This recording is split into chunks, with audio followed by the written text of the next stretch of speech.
আগে যখন রাঙা আলুর রস বড়া করেছি চিনির রসে করেছি, এবারই ফার্স্ট টাইম করলাম খেজুরের গুড়ে। খেতে খুব ভালো হয়েছিল, সেটা তোমাদের সঙ্গে শেয়ার করছি। Hello friends, welcome back to Ojo and mom cooking and blogging. রাঙা আলুর রস বড়া তৈরি করার জন্য রাঙা আলু তো লাগছেই।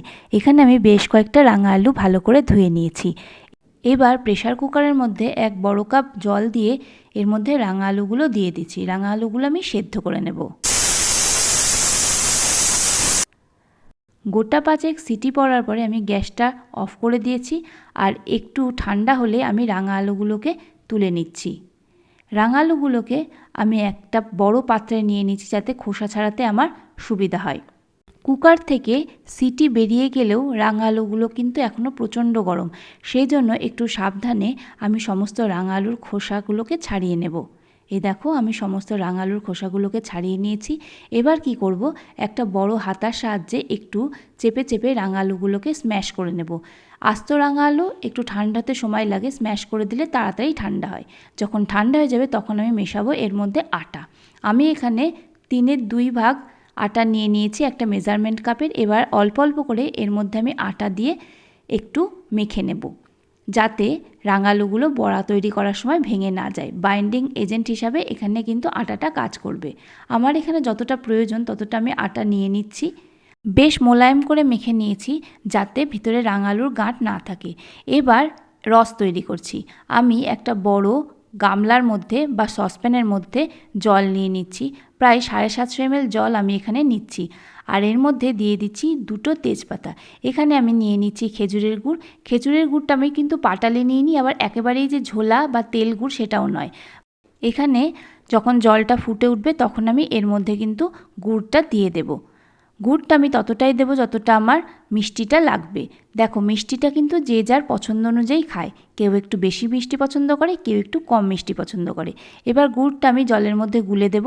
যখন জলটা ফুটতে শুরু করবে বা রসটা ফুটতে শুরু করবে তখন আমি একটুখানি দেখে নেব আর গুড় লাগবে কিনা। যদি লাগে তাহলে আমি এখানে এখনই আবার খানিকটা গুড় অ্যাড করে দেব।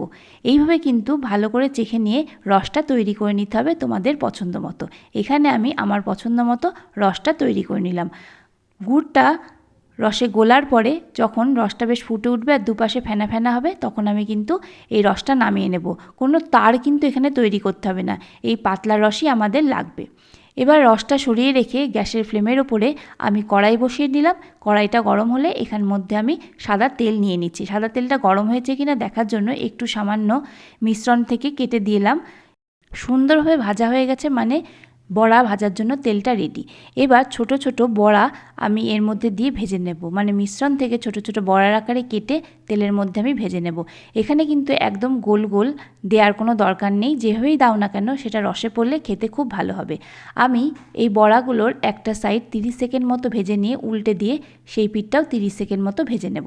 এবার ভাজা হয়ে গেলে কিন্তু আমি বড়াটা তেল থেকে তুলে নেব। কড়াইটাই একটুখানি বড়াটা ধরে তেলগুলো ছেঁকে নিয়ে একটা সোপ পেপারের ওপরে রাখবো।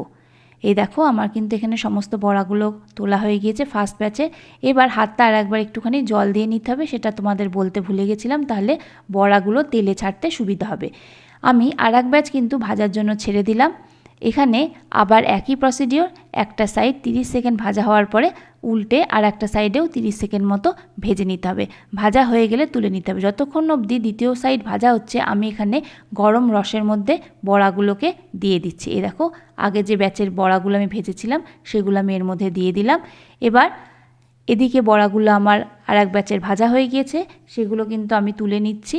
আবার সোপ পেপারের ওপরে এইভাবে কিন্তু এক একটা করে ব্যাচ ভাজতে হবে, আর রসের মধ্যে বড়া দিয়ে দিতে হবে। আমি আর একটা ব্যাচও এখানে দিয়ে দিলাম। যতক্ষণ এই ব্যাচ হচ্ছে ততক্ষণ আমি আবার রসের মধ্যে সেকেন্ড ব্যাচের বড়াগুলোকে দিয়ে দিলাম।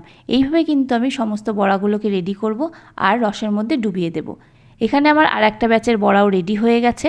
এই দেখো, আমি কিন্তু সমস্ত বড়াগুলো রেডি করে ফেলেছি। এবার লাস্ট ব্যাচের যে বড়াগুলো ভাজলাম সেগুলো কিন্তু আমি রসের মধ্যে দিয়ে দিচ্ছি। তোমরা ইচ্ছা মতো বড়াগুলোকে একটু কড়া বা হালকা যেভাবে ইচ্ছা ভাজতে পারো। এই দেখো, আমার কিন্তু বড়াগুলো রেডি হয়ে গেছে। আর ঝোলটা বা রসটা আমি বেশি করেছি, কারণ 1 চামচ রসের সঙ্গে একটা বড়া মুখে ফেলে খেতে কিন্তু বেশ লাগে। এবার আমি ঢেকে রাখবো। যাতে বড়াগুলো খুব ভালো করে রসগুলো টেনে নেয়। যখন বড়াগুলো খুব ভালো করে রস টেনে নেবে তখন আমি সার্ভ করে দেবো। আমি এখানে সার্ভ করে দিচ্ছি রস বড়া। আশা করি তোমাদের ভিডিওটা বেশ খানিকটা ভালো লেগেছে। যদি ভালো লাগে তাহলে একটা লাইক করো, কমেন্ট করো, শেয়ার করো বন্ধুদের সাথে। আর নতুন বন্ধুরা পাশে থেকে চ্যানেলটা প্লিজ সাবস্ক্রাইব করো। অবশ্যই বেল বাটন ক্লিক করো যাতে আমাদের দেওয়া ভিডিও তোমাদের কাছে পৌঁছায় সবার আগে। এতক্ষণ ধরে তোমরা যে ভিডিও দেখলে তার জন্য তোমাদেরকে জানাই অসংখ্য ধন্যবাদ।